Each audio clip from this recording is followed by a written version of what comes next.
welcome once again to Cinemaholics, the major motion podcast, where we talk about the biggest and best films coming to theaters and streaming online. From the San Francisco Bay Area, I'm John Negroni, film editor for InBetweenDrafts.com.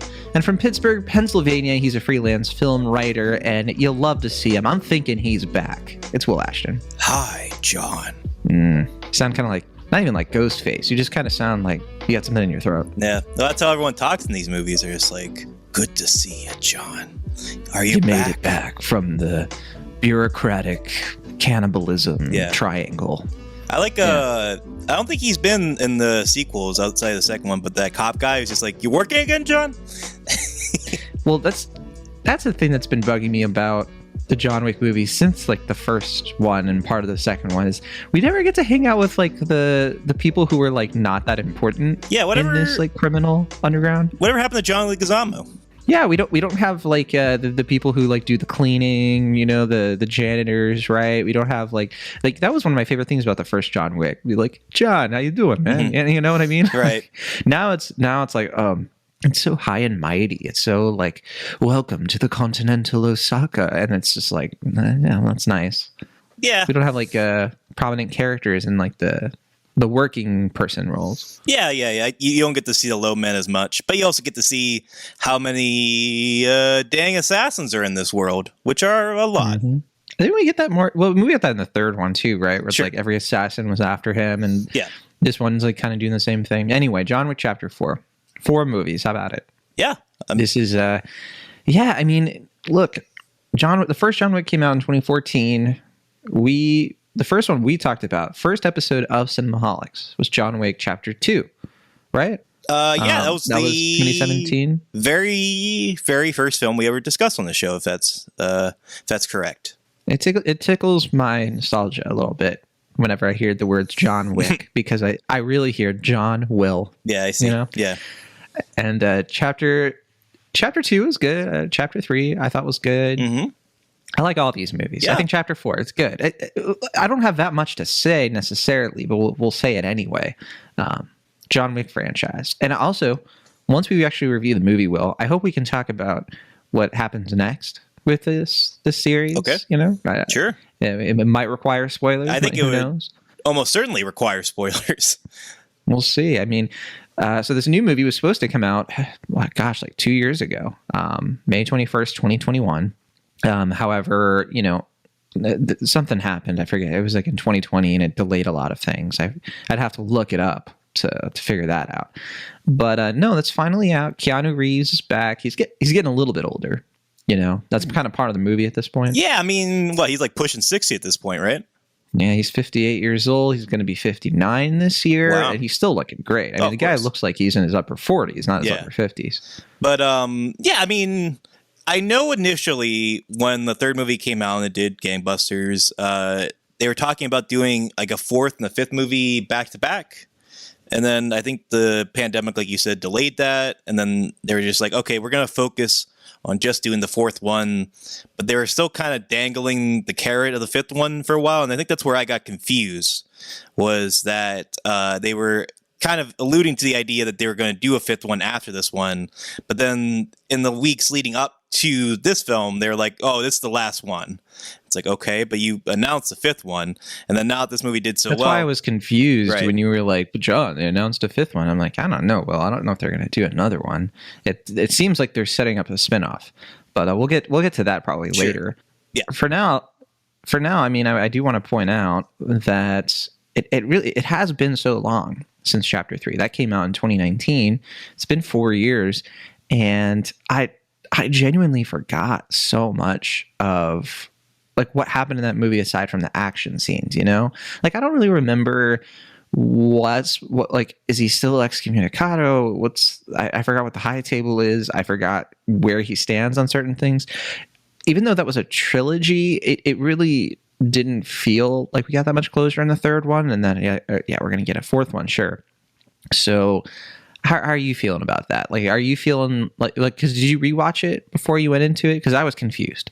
For the first like 30 minutes, I was like, I don't know what's going on. Yeah, I rewatched the first two leading up to this one. Then I rewatched the third one after I saw this one. But I mean, I could watch 20 of these movies, man. continue to get more and more out of each of them with each successive film. That's not to say that each one has gotten better. It's very hard to rank these films. I don't know. I've seen people like trying to say which one's the best, and it's like they're all good, like you said before. It's just like some things better than others. Like it's hard to like gauge. Like the first one has the story and the emotionality of it. The world building is in place there, but like the blockbuster scale was established in the second one. The action scenes are laid out in kind of a grander fashion that would be established in later films with the second movie, and the additional scope and scale of it is established in that one. But then the third one has like such killer action. It's just nonstop, brutal, pummeling, action scene after action scene, and just a lot of fun. And then this one just kind of heightens that even more and gives a grander kind of sense of closure, I guess, or a sense of like, this all-encompassing, world is kind of being pushed to the brink, but there's still more to explore, and it's just a lot of fun.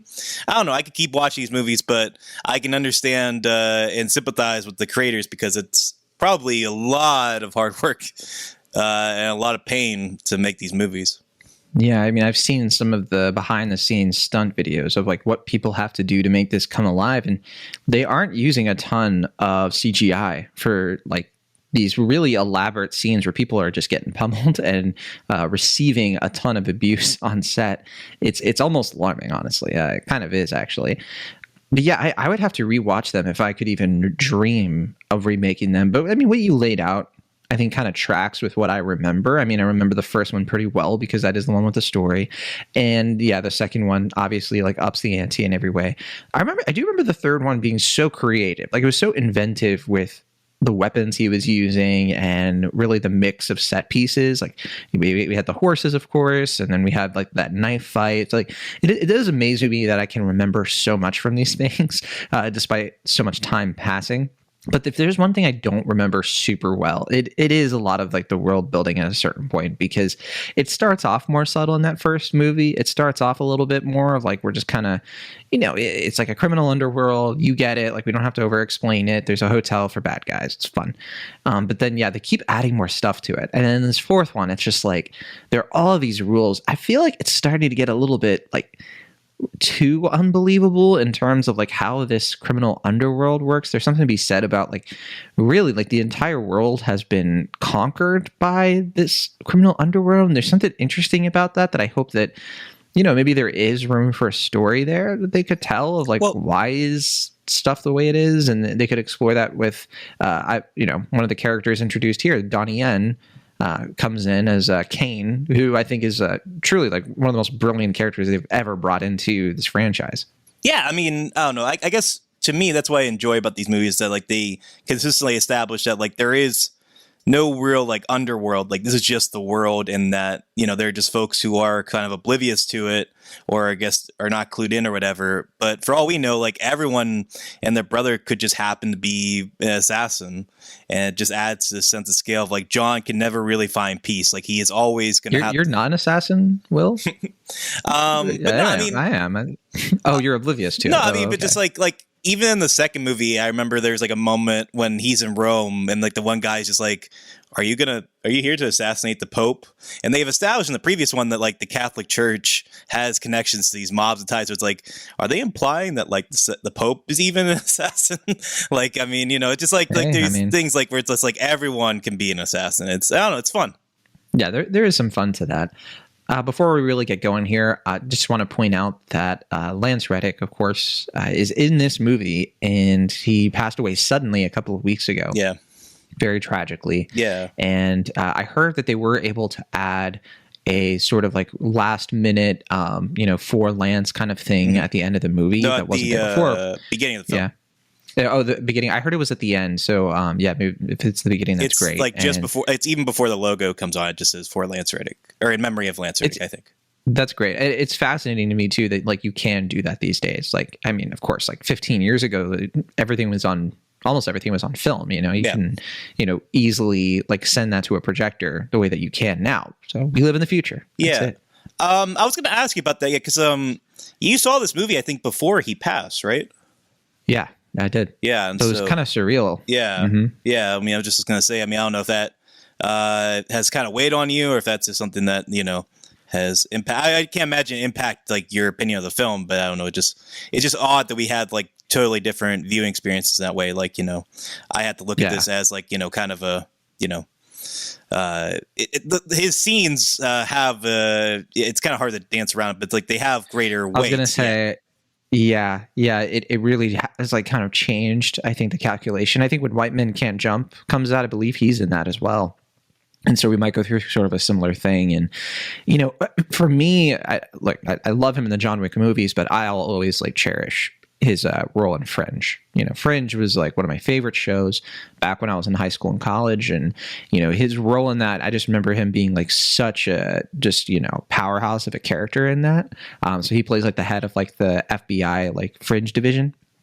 And so, it's rough, man. I also really like him. He's in The Legend of Vox Machina. He voices one of the characters in it. And I haven't seen season 2 yet, but it's looking like, of course, that'll be like one of his last voice roles. And so it's kind of going through that process of like, saying goodbye to this actor. And he was very young. The man's only 60. And he apparently died of natural causes. And it's rough. It's really rough. Yeah, I mean, we could go on and on about how great Lance Reddick was. I mean, I don't know how many we can talk. I mean, obviously, he was in The Wire. He was in The Guest. Like you say, he had a very prolific voice acting career as well, very distinctive voice. And I don't know. I mean, I always thought he was one of the best parts of these movies. I always loved his kind of dry delivery. I thought he was kind of key to the dry sense of humor that was established in those first 2 movies. His chemistry with Ian McShane as the franchise went on, and with Keanu too. I mean, he had just fun beats. I love how much more he gets to do in the 3rd movie, and so I was just definitely curious to see what he'd do in the 4th one. And I will say, this is kind of not really a criticism, but just kind of a broader comment. I feel like one weird thing about revisiting the 3rd movie is that like a lot of the people they establish in that movie aren't really present as much in this one. Like they kind of establish like more to do with like Laurence Fisbhurne, but he's like kind of not in as much as I expected. And a few other like other characters that are introduced obviously are either killed off in that one or just not seen at all. So I don't know. I mean, like Halle Berry's character, Halle Berry, she's not in this one, right? Yeah, and Angelica Houston. Oh yeah. I mean, and like I get it, like they probably would have been forced to include a lot of those characters, but just as odd to me that like a lot of the stuff that's established in that movie is just kind of thrown to the side. I don't know. I get what you're saying, and I haven't rewatched the movie, so maybe it does feel a little bit like set up for nothing. But at least when I was watching Chapter 4, it felt a little bit to me like, well, this world is that big, So we have new characters coming in here, and I think they're really great. So Bill Skarsgård comes in as the Marquis, who, kind of not an unconventional villain for this series. He's kind of like the I forget the actor's name. I feel terrible, but the guy who plays Theon Greyjoy in Game of Thrones. He's the sort of the initial villain of the first John Wick. He's just kind of like a pathetic dude. The Bill Skarsgård. Oh, you're talking about Alfie Allen.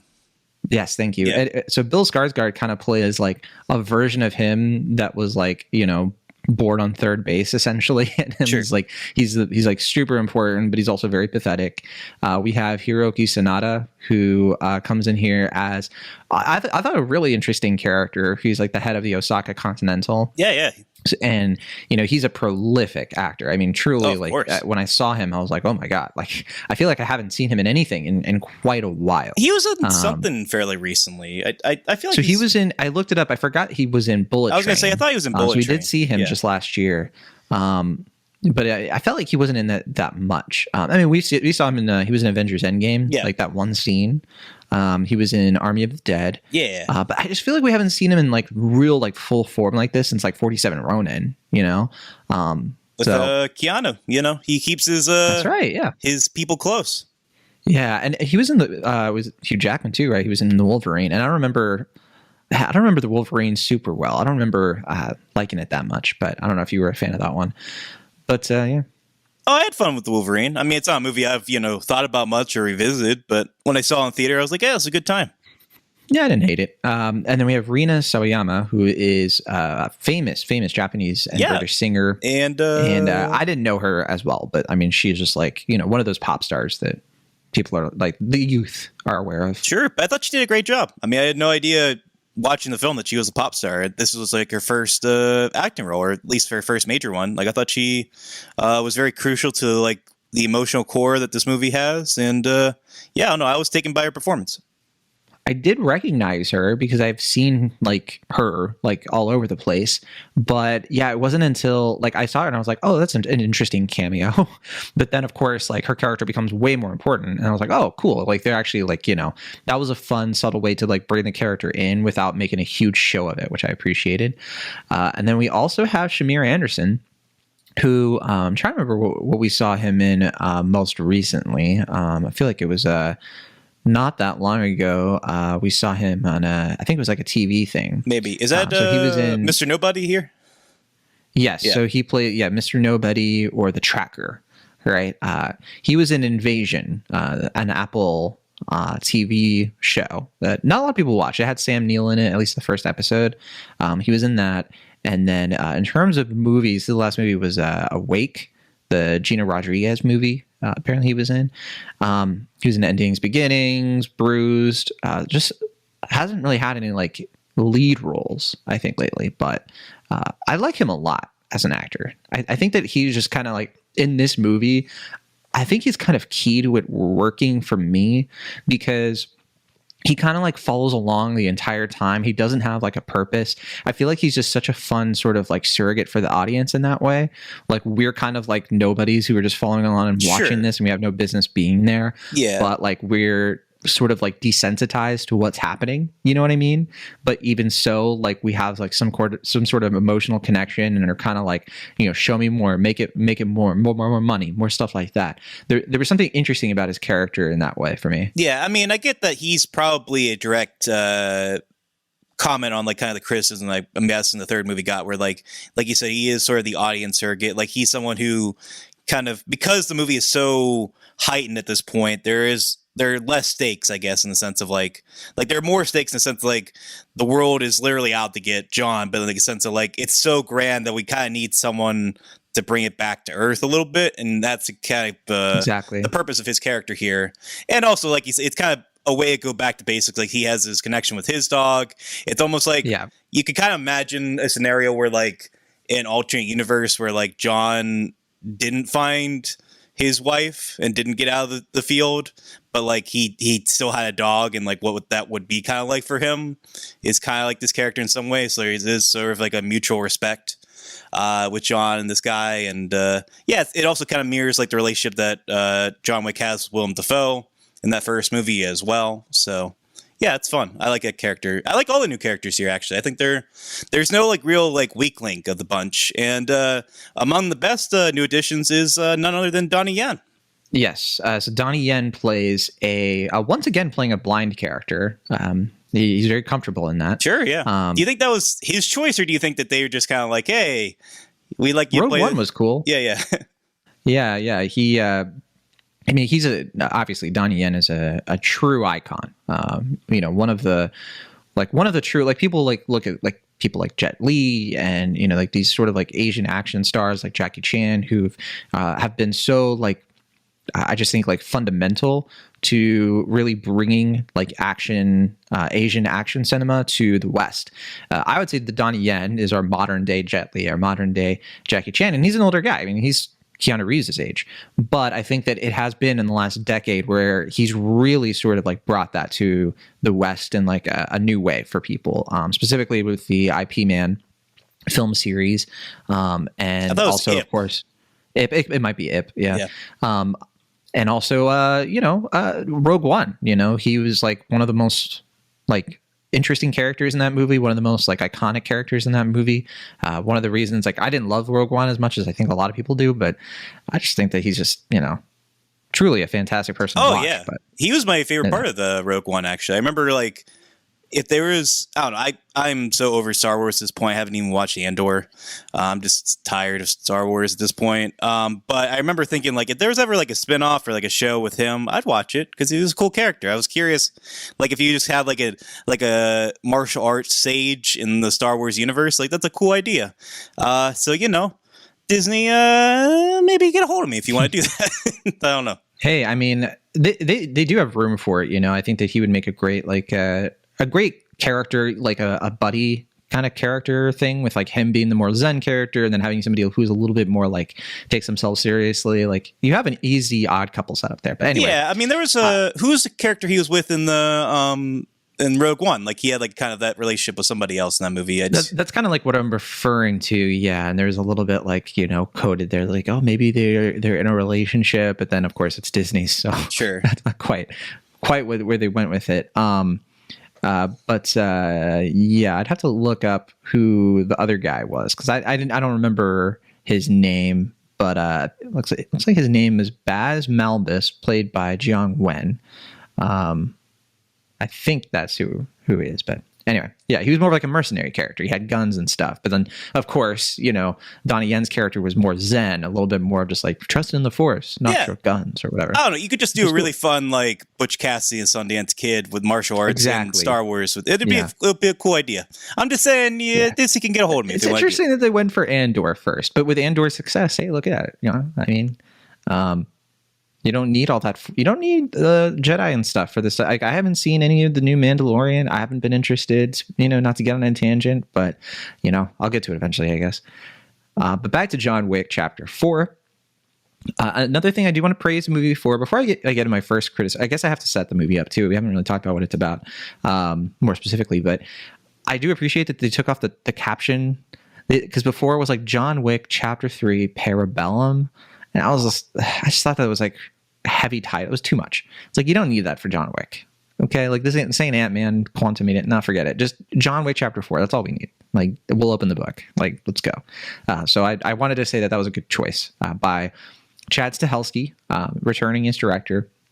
And also, I kind of want to point out here, Chad Stahelski has really just focused on the John Wick movies, while the other guy, David Leitchman, is that his name, right? Yeah. He's been doing kind of studio work of late. He did Atomic Blonde, he did Deadpool 2, Hobbs and Shaw, and most recently Bullet Train. Yes, and I would say that it's kind of interesting the way that these two guys who co-directed the first movie, they were stunt people or they worked on the stunts and everything, and I think Stahelski himself was Keanu Reeves' stunt double, if I'm not mistaken, for The Matrix. And then I forget which of them helped out with Matrix Resurrections, but just in terms of like comparing the John Wick movies to like Deadpool, Hobbs and Shaw, like, these more franchise fare, I would definitely say that Stahelski has been the more successful, you know, sort of filmmaker here, just for me at least. Like, I just think that the John Wick movies as a whole have contributed more to like the film landscape, franchises, and things like that. I didn't like Atomic Blonde or Deadpool 2. I liked Hobbs and Shaw, which I think is the ironic thing, because that's the one I think that you probably hate the most. Yeah, that's the one I hated most of his filmography. I liked Atomic Blonde fine, and I was cooler on Bullet Train than most, I think. But I mean, I like Bullet Train. Bullet Train's probably my favorite of the bunch, but even then, you know. Yeah, I don't know. I mean, it does seem like he's just kind of doing his own thing and whatever. I mean, he's kind of, you know, director for hire after Atomic Blonde, and, you know, he's more the mercenary, you know, and Stahelski's more of John Wick himself, I guess. I mean, he's the stunt double. I do like that Stahelski, I mean, especially when it comes to his work as a director, it seems like he is very much a student of film.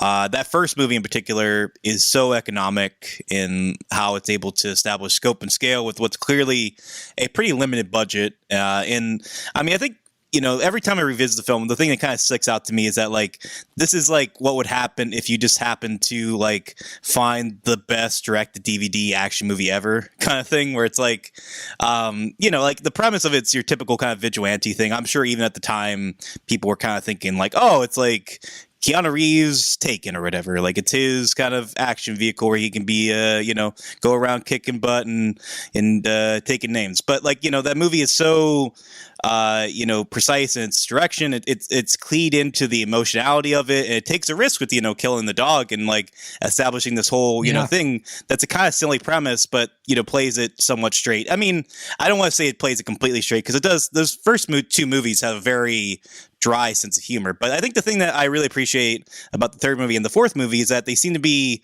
a little bit more willing to be goofy. Like clearly there's an influence here on silent films, and they don't make it subtle with the influence of Buster Keaton. Obviously, like Keanu's kind of like, emotionally like kind of just getting whipped and punched and hit by cars and all this stuff. And it's very evidently influenced by like Buster Keaton's style of comedy. And I think that I really like that this movie in particular kind of leans into that in the same way that the third movie did.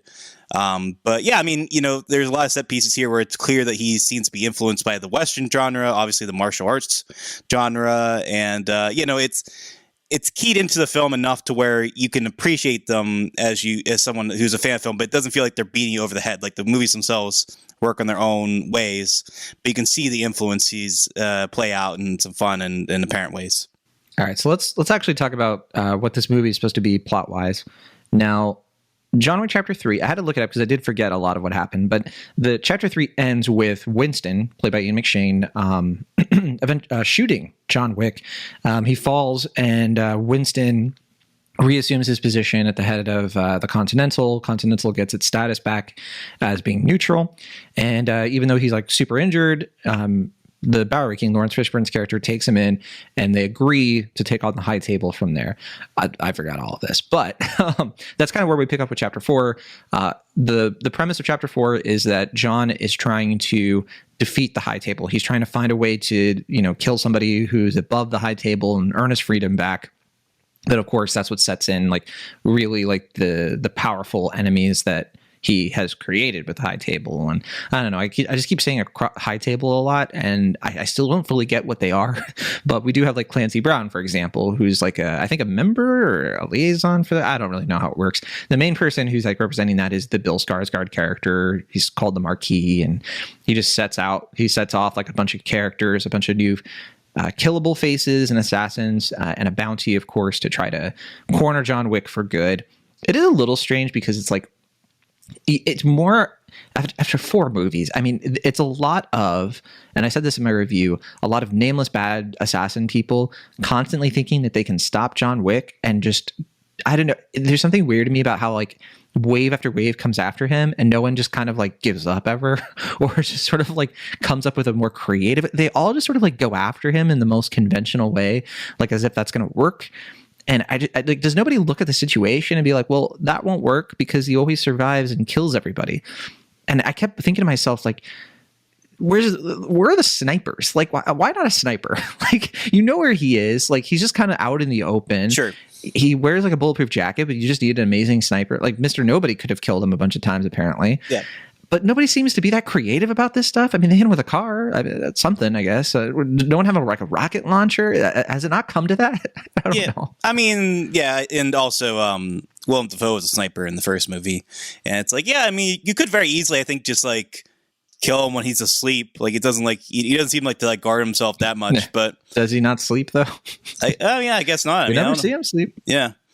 Yeah. I mean, I don't know. I mean, I feel like, people knew that he was in like Casablanca in the last one. You could just like, I don't know, like drop the bomb or something on him in the desert and like that'd be the end of it. But I don't know. I mean, I feel like to me, that's not really like the fun of the series. It's the fun is that, it's like a man against the world and he's just kind of shooting and punching and killing his way through it all. And I don't know. I mean, it's like any franchise to me where it's like you could kind of poke holes at as much as you want. I feel like to me, the fun of it is that it is very precise about a lot of things. Like, for instance, like he has to constantly reload and like, he does get wear down and, he's not like other action movies where he has an endless stream of bullets and, an endless stream of guns. He kind of has to like get creative and like steal other people's guns if his run out of bullets or whatever. And so like that stuff is very precise. Obviously, like Ian McShane's always like talking about the rules and we're only with the animals if we don't follow the rules, but also like rules are meant to be broken. I don't know. To me, they're fun. They're fun. It's a fun movie. Yeah, I mean, I'm not taking anything away from the movie. I mean, I'll say that my little headcanon, what I force myself to believe is that everybody wants a shot at being the one who kills him, and it's less ambiguous if they actually defeat him like face to face, like there's an honor to it, as opposed to trying to take him down from afar when everybody is trying to kill him. Then it becomes hazy, who gets the bounty. That's how I calculate it. Yeah.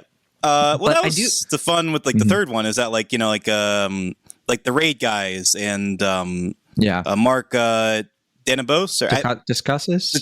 Yeah, like they're like fanboys of John Wick, and they kind of like want to be like the one to finally take him down. So it's like, Sure. Like you said, like an honor to it and stuff. I don't know. To me, like that's like where this world gets fun, is that like there's intricacies to each character, and they kind of establish them enough, but they don't like spend out, like long period of time like establishing the backstory thing. We just kind of just get the information we need to know about them to propel the story forward.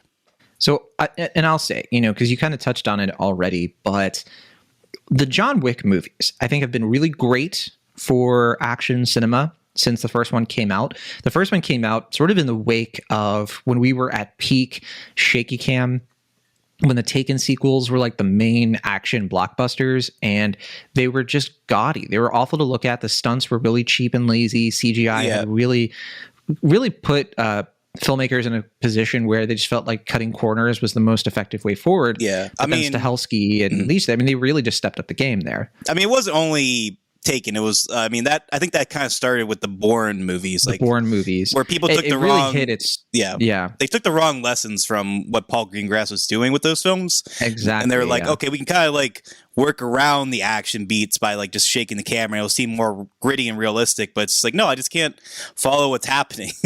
It happened all throughout the 2000s. Like those early Transformers movies, especially, like it's hard to just like have a sense of place. And because like it doesn't look like anything is happening, then like people don't believe anything that happens. People don't feel what happens.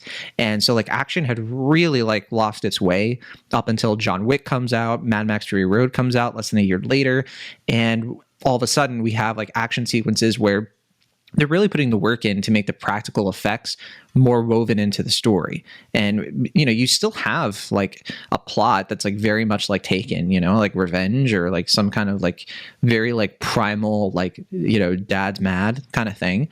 But, also with John Wick is they got away from like everything's like grounded and gritty and like really serious. Like John Wick was cool because and you hate what I have to say about this, but it felt like a comic book movie that's not based on a comic book. And or did you hate that I said that, or you said that was wrong? Yeah, I mean that's not accurate to me, but I get what you're saying. I mean, it feels more like a long form manga maybe as opposed to like a comic. Well, it's like more like a graphic novel. When I say comic book, I'm referring more to like the larger net, not sort of like a superhero comic. He's not a superhero. He's not like secret agent. No. It's like a kind of a graphic novel that's like huge world building, that really like colorful pages, big pages, more for adults, like that kind of feel, as opposed to like a comic book, like, Action Comics 1938. That's not what I'm getting at. But and it's also not overly nerdy about this stuff. Like it's nerdy, but it's kind of like it's nerd stuff if like you want it. No, it's but cool. like if you just want the action. No, mm-hmm. John, this is cool. You see, it's like it's stuff that's fun and hip and cool. Nerd stuff is like D&D.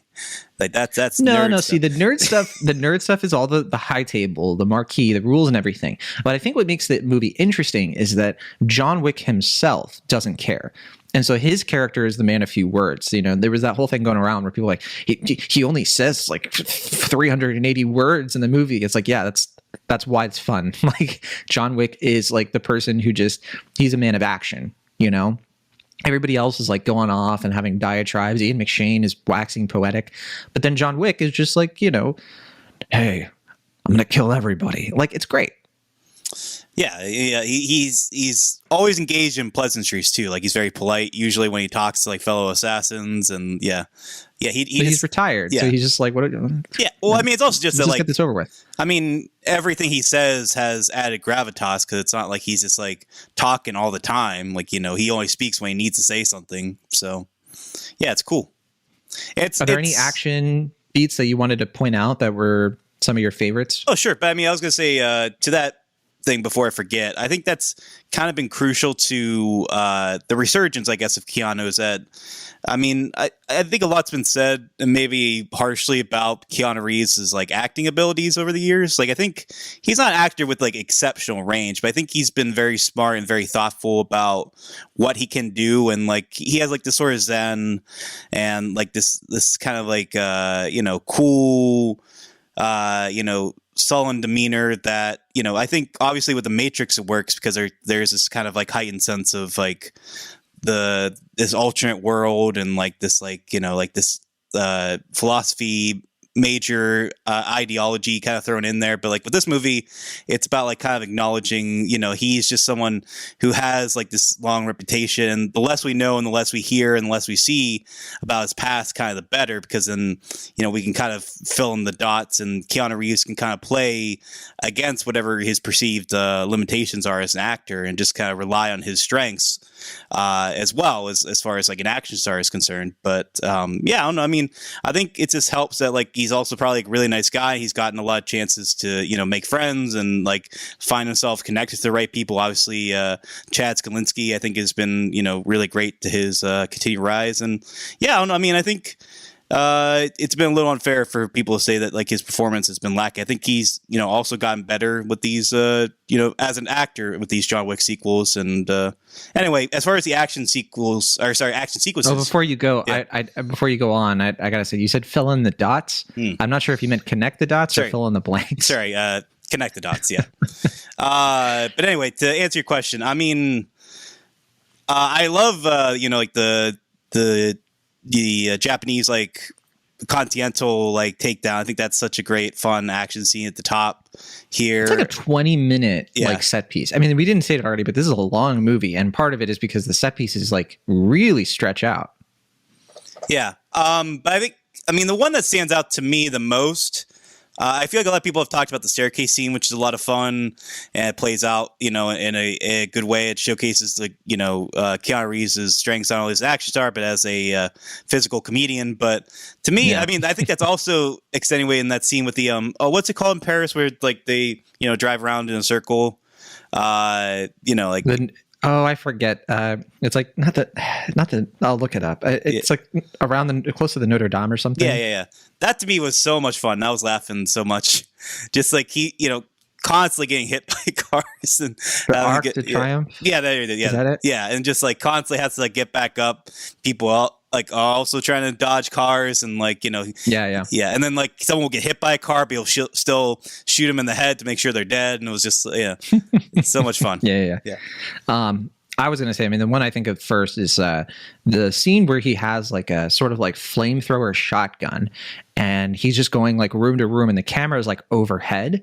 So it looks like in like they have the set in the warehouse, right? And it's like it's a oneer and he's just going like room to room and you get to see like the action from another perspective. And it's such a flex from the filmmakers because you just see them sort of being like, all right.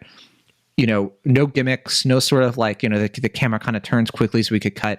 Like you just get to see it from like God's perspective, right? And you get to see all the characters kind of move around too. Like it's a huge achievement just in terms of like the effects because it's not just he's shooting people and they're falling down. Like there's also the fire effects too. There's, you know, the whole thing like walls are being blown apart. Like it really is like impressive stuff. Yeah, and I was like. Amazed. I was like, I can't believe that they're still finding ways to do action in such an inventive way 4 movies in. You know what I mean? And that one, I mean, also just kind of like you said, it's I think deliberately kind of showing off in the sense of like there have been a lot of movies of late, especially now with the digital photography being kind of the norm where people will do like silent cuts or like they'll like try to do like long takes, but like, you know, they hide them or they kind of work around them. So it comes more of like an aesthetic thing as opposed to like something that's actually genuinely like really impressive. And this to me was just kind of like, look, if you're going to do a oneer, do it like this, like actually do it and like do it well. Like, you know, like don't just Alfonso Cuarón was probably watching that and blushing, you know, being like, aw. Yeah, but I mean, I'm not pointing fingers at anyone in particular. It just seems like, you know, I think he's even said this in an interview where he's just like, look, like, I'm not against that style, but like, if you're going to do it, you have to like, you know, commit to it. And this is how you do it. Agreed there. The movie is doing super well. $146 million at the box office, only $100 million budget. And I think it's so impressive that the movie was made for $100 million. I mean, to me, I would have guessed 150. But I mean, yeah, it just goes to show that the people who make these movies, they are just so good at making them. Like they're able to make them a bit cheaper than I think other, you know, like it to them, it's like a worn glove, you know, it just like they know how to really like capture these things like without it, it kind of like, I know like the Daniels, with Everything Everywhere All at Once, like that's a movie where you really have like chewing gum and scotch tape, behind that, process to try to like, not to save money for the sake of it, but to be like, what's the most efficient way to put this on film without just throwing money at it? And I think that comes through. And I think that's why these movies are still so, effective. If I have one major criticism, I do think the movie is too long. I think like most people will say like that's their main thing. I think that like it didn't need to be about 3 hours. I think that there were some sequences that went on a bit too long. Were a little repetitive. I got tired and I got a little bit of like, all right, I like this meal, but you're giving me too much of the same like course. Yeah. And I was like, I was hoping that it would move a little bit. Well, but I'd say that's more of like the first half. Once we settle in for that last like hour or so, I think the movie just flies. And I was like totally absorbed. But it does take a little work to get to that point. You're tired. How do you think John feels here? John Wick, I mean. John, yeah, I was going to say, which John? I don't know. I don't know. I can see why you feel that way about the length. To me, I don't know. I honestly, like, never once I checked my phone. Like, I was never really bored by it. I mean, I did feel the length at a certain point, but, like, not in a bad way. I just was like, okay, like, this is truly, like, epic. Like, it feels, like, so wide-ranging, so globe-trotting. I don't know. I was just with it throughout. And, like, anytime, like, I was kind of starting to waver, like, Donnie Yen comes back. I'm like, oh, yeah, cool, Donnie Yen's back. Like, I'm interested. Like, I'm interested in these new characters. I'm interested in what's being established. I like the sense of renewed stakes that are established here. Yeah, I don't know. I mean, it's hard to say if this is the best one, but it feels like the one that's maybe the most, like, complete. Maybe. Since the first one. I would not call it epic, though. Not for me, at least. I would call it awesome, but I don't think it has that sweeping, like, epic feel that I get with films like Mad Max Fury Road and Lawrence of Arabia and movies that I think are a little bit more sort of like grand. This movie I don't think is grand. I don't think there's anything about it that's just like wide in scope and emotionally sweeping. And it's not trying to be. Sure. And, I appreciate it for, I think it's more humble sort of approach. Yeah, I mean, I will say, I mean, to your earlier point, I do appreciate that Chad Skalinski is, I think he was smart about... Stahelski, I apologize. I think it was smart as far as like his approach as director. Like, obviously he wants to get bigger and better with each film, but like he didn't like go from like 0 to 60. Like he kind of like gradually built himself up to get to this point. I'm very curious if this is his last film in the John Wick universe. I'm curious to see where he goes next. I'm curious to see if he can. Well, we can talk about let's play the Rotten Tomatoes game, and then we'll talk about like what we wanted to see next for John Wick and the John Wick universe. Once we do that, since it might involve some spoilers, right? So, Rotten Tomatoes game. Let's get to it. John Wick Chapter 4 has 282 reviews counted critically. One of them's mine, so there's a little hint. I like the movie. So, Will, what do you think of the critic score is right now on Rotten Tomatoes? What's your guess? I think I saw an earlier version of this. I don't think I've seen it recently. Okay. I know it's pretty high. Like, I think at that point it was like in the high 90s. I think it's gone down a little bit, but I don't think it's like below 92. So I'm going to guess I'm going to say right in the middle. I'm going to say 95. Very, very close. I mean, you were right. A little bit lower than where it was and definitely above 92, but it's 94%. So just one away. I don't know who that critic was who came in and ruined it for you, but yeah. What about it wasn't you though. That's all I know. No. I give it a fresh, of course. And then audience score. We have 2,500 plus verified ratings. Will, what do you think the audience score is at this point? I think audiences are digging it. I think they're digging it a lot, actually. I think I'm going to say 98%. It is not 98%. It's actually also 94. We have a 94-94. Doesn't happen often when critic score and audience score are right in line, but I think that fits this franchise, right? Sure. I think since the beginning, critics and audiences, critics and fans agree. John Wick Chapter 4 is awesome, epic. 3 hours of relentless shooting and little acting makes the fourth film in the Wick franchise an epic disappointment. Oh, wait, that's a negative review. I read that from Stephen Romay, who wrote for The Australian. Oh, okay. I was going to say, though, I mean, I was thinking about this earlier. Is the first John Wick like the last movie in like the DVD era to kind of like become like, like a DVD hit, like a home video hit? Like I feel like that first movie, I don't know, maybe I'm speaking just for me, but like that's the only one of these I hadn't seen in theaters. And I remember like when it came out, people were still kind of like scoffing at it and being like, I don't know, Keanu Reeves actioner. Like I think even it got pretty close. I was hyped. I was so hyped. I the think first John Wick. I think that first movie, like, I could be wrong about this, but I remember hearing that like it almost went direct to video. Like they were having trouble finding a distributor, and like Lionsgate came in, you know, kind of at the last minute and was like, yeah, we'll give this a theatrical run. Why not? You know, well exceeded their expectations. But I feel like that first one didn't like take the box office by storm. Like it was still like, it did a bit better than I think they anticipated, but didn't like exceed expectations. But it wasn't until like the word of mouth really started to come out, and it was like on DVD and Blu-ray that people were really talking about. And then I presume when it was on the early I was versions, part of that first wave of like, I went to go see it opening day in Silicon Valley. And there was a lot of rumbling that this thing was great because there were a lot of people who had watched the trailer, and like there were more people at the John Wick screening than I thought there would be. And I just remember like the crowd was hyped, and I was like, this movie's going to kill, because I was like, this movie kind of came out of nowhere. And this is like the Friday showtime of like the opening weekend.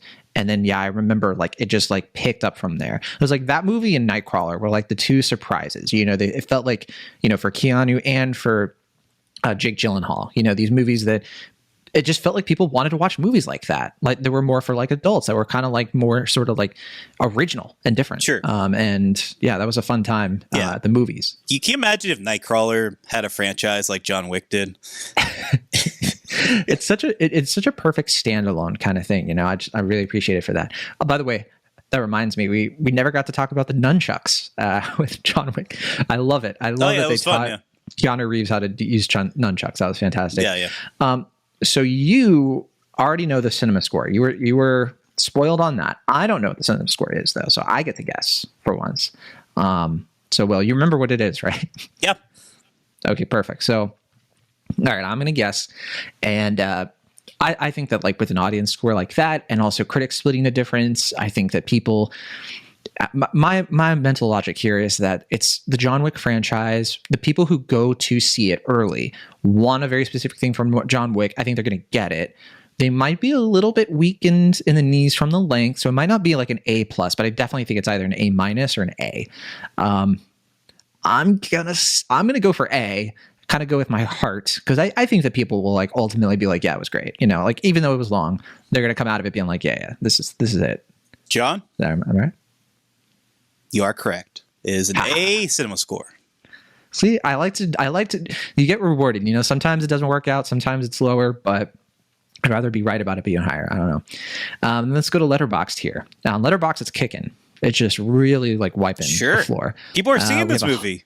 Yeah, they are. You know what movie they're not seeing? No. Shazam! Fury of the Gods. They are not, and which a family film, you know, where Diedrich Bader is like forced to commit suicide. Yeah. Jeez Louise. We don't have to talk about Zachary Levi, do we? Sure. I don't know. I feel bad for the dude. Like you saw that. People don't know what we're referencing. He put out a video, like a very desperate TikTok being like, please watch Shazam. Like he's like crying, and it's like really sad. He was like, he's saying that like it's a family movie, and it's John Wick isn't. And it's like, dude, like have some class. Like, come on. Lick your wounds and, you know, kind of try to find some, you know, Christian drama star in or whatever, like, you know, I mean, but he's also been like going on to Twitter and being like, hey, I'd love to star in a Star Trek movie. Hey, I'd love to star in a Star Wars movie. Hey, I'd love to be on Last of Us. Hey, I'd like to maybe do something. Happened to Chuck? Yeah, what happened? So next week I imagine he's gonna be like, hey, I heard something about John Wick 5, maybe I could be the bad guy. I was such a good bad guy in real life. Trying to steal business from the movie.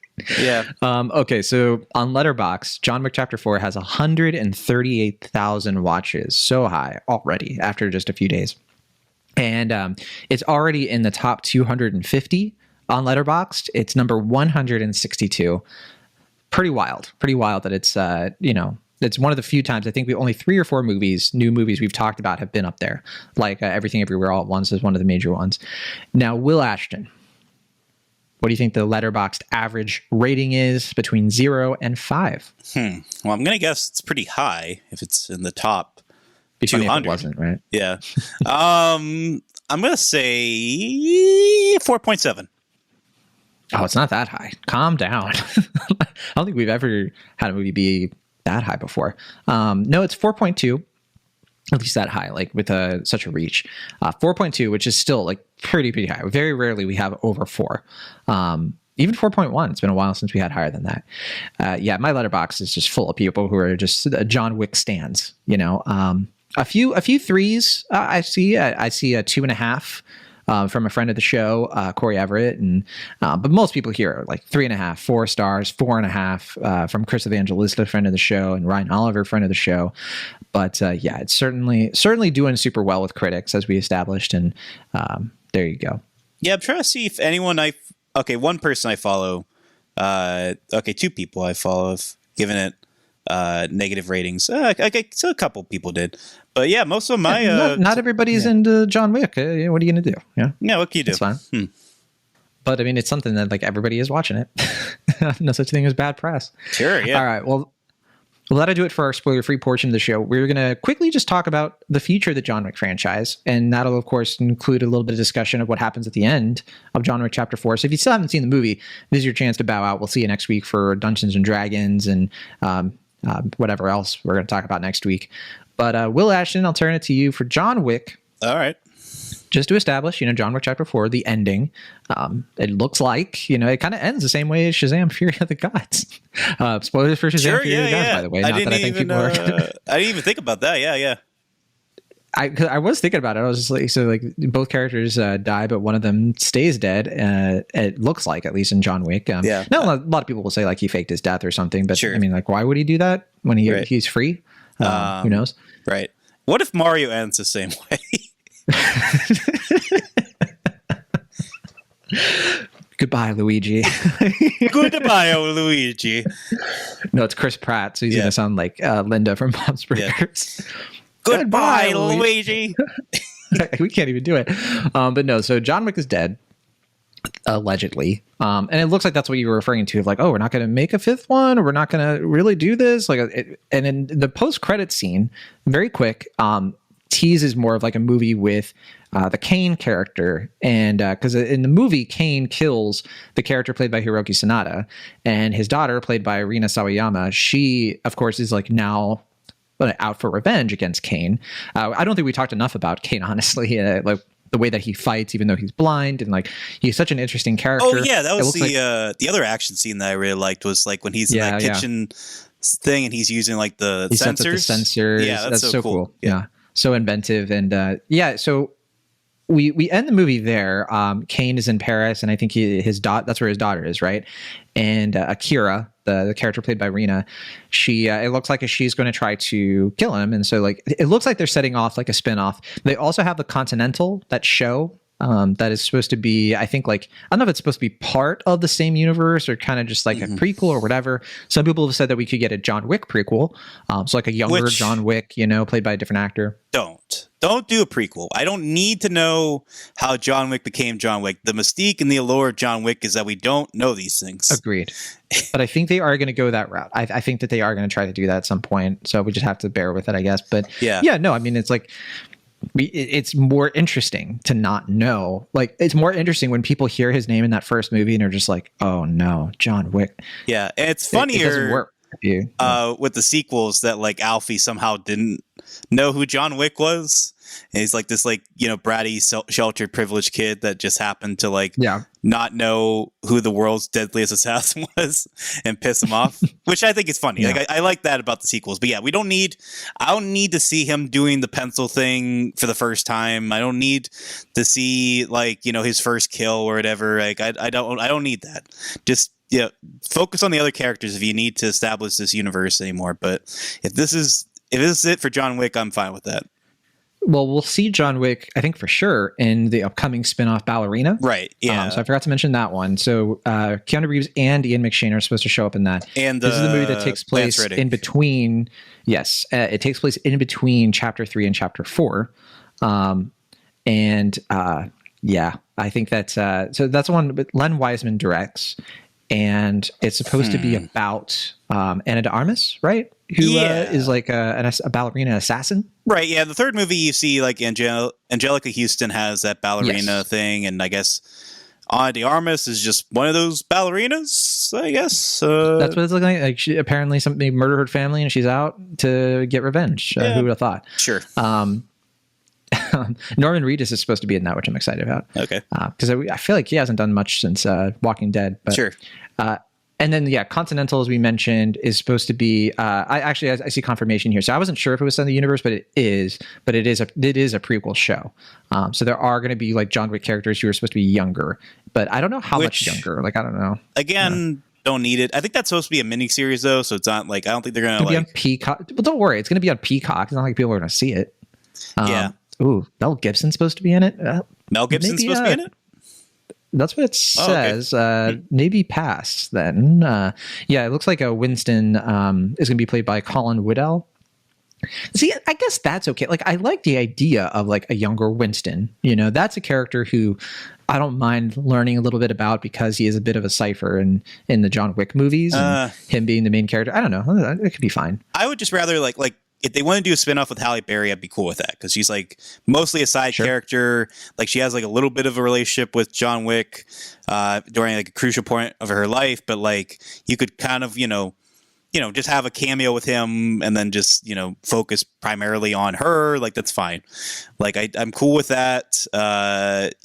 These side characters, and we also should note that in this movie, Mr. Nobody has like this plan that he's trying to like raise money for. So it's kind of established there might be something with him in the future where he's I don't know if they ever say exactly what he's trying to raise money for, but like clearly he has some lofty goal in mind that might be established in the future, or maybe that's just a small little bit of character building that they just wanted to keep vague just because, why not? In terms of Keanu Reeves coming back, I mean, Stahelski has said that like really they just don't plan to do it. And his reasoning, Stahelski's reasoning is that he said that he doesn't believe that he can deliver two uniquely special experiences in terms of like the fourth and fifth film. Right. And so, and I think that like Lionsgate probably it was like very much like no. Oh yeah, no. Lionsgate this weekend has just been like, we can think about a John Wick 5. Yeah, we could do it. We'll have some meetings. It's not off the table. I think they really want to, right? Because I mean, Chapter 4 has been such a huge hit. I think a bigger hit than they maybe expected in the age of COVID. Now, the last movie made $327 million. And this movie has made almost half that already. So yeah, I think that I'm thinking they want to come back. But we'll see because, we do have Mario coming out soon. And I don't know how John Wick is going to, John Wick is great counter programming to Mario. I was going to say, I don't think that's going to hurt John Wick because that's primarily aimed for younger audiences. Now, granted, audiences of all ages are probably going to see Mario, but yes, John Wick's for adults, so that should be fine. The one that's really going to probably be hurt is Dungeons and Dragons. But we'll see. I don't see that movie really just like. It might make a couple bucks, but unless an anomaly happens, I think that movie is going to be quite unsuccessful. In terms of box office, and I think people are going to be like, I'd rather just see another John Wick. I know that'll be good. Dungeons and Dragons, wasn't that like a movie in the 2000s? No thanks. Yeah, and then Mario's going to clean its clock. And then John Wick's going to clean his Glock. There it is. I do think that Dungeons and Dragons stands a chance because the reviews have been really good. I gave it a positive review. We'll talk about it on the show soon. Right. And I think like the other competition, the reviews haven't been great. Like Good Person and Shazam, kind of mixed reviews. I did like Good Person and Shazam, but I don't think that they're as like got to see it in the theater. What if a person was good? I gotta go see that now. Yeah. Like what if Florence Pugh was addicted to something? Yeah. And I think Scream 6 is kind of like run its course. I'm also kind of wondering though, Air. So Air is an Amazon movie. I just watched it last night. It has the juice. Like Air is one of those movies where I think like people are going to want to see it. I think people are going to be like, oh yeah, because it's Moneyball. Yeah. Like, really, it's such an easy formula for success. Easy lay. I think it's coming out the wrong time though. I feel like it would clean in like the fall season. I don't know. I think like September, October. When people who don't want to watch horror watch that instead. I think it would make more sense if they had done it as counter programmed to like a summer blockbuster, like maybe like counter programmed to Guardians or something. But this summer is so stacked, though. But I bet they considered that. But honestly, Will, like I was looking at the summer schedule last night for the first time, like really looking at it, and it's like there's nowhere to put it. Like it would have to come out in like August, and I think that would be a little bit too like in the middle. I think it would be a perfect September feature. But Moneyball, I thought came out in August, right? Like August or September? Oh, maybe it did, yeah. I mean, well, I think it had like festival stuff, didn't it? Or am I misremembering? I mean, it was a long time ago. I don't know. I thought it was like, I thought that came out like at the tail end of summer. Maybe. Yeah, it's been a while. Moneyball release Been date. a while. September 19th, 2011. Yeah. See, that's what I'm saying. September. Sure. But it did premiere at Toronto. That's why. Yeah. Air, I think that they should have tried to get that at TIFF or something. That would have. It's a good movie. It's like, and then we'll talk about it eventually. I don't think it's like, best picture or anything like that. I don't think it's amazing, but Sure. I think that it is like, it's just a crowd pleaser. Yeah. And I'm just kind of like scratching my head at this April release date. I've heard it's like a B grade Moneyball, which I'm totally fine with. Yes. I mean, I'll take as many Moneyballs as you can give it to me. Yeah. Yeah, I gave it a 7 out of 10 on my review. It's not like amazing, but it's like, it's just fun. It's a fun kind of movie to watch. We don't see a lot of, and Viola Davis is like killer in it. Ben Affleck is really good in it. But anyway, we don't have to talk about it right now. I just don't get the release date at all. But then eventually we'll get Mario, and then that's all people will talk about. We do have the Owen Wilson movie, Bob Ross movie coming out soon, right? Are we going to talk about that one? Paint? I don't think so. I heard that wasn't great. I haven't heard anybody talk about it yet. It's supposed to be coming out in theaters in a week or two. So yeah, I just wanted to point that out. I mean, fun premise. The trailer didn't do much for me, and then I saw one person I follow was like, "Yeah, this is pretty bad." So I got to imagine Owen Wilson's in a weird place, right? Because the Loki show is going to come out soon, and then we haven't mentioned the Jonathan Majors thing has happened since the last time we recorded. Oh yeah, and Jonathan Majors is supposed to be like a big presence in Loki season 2.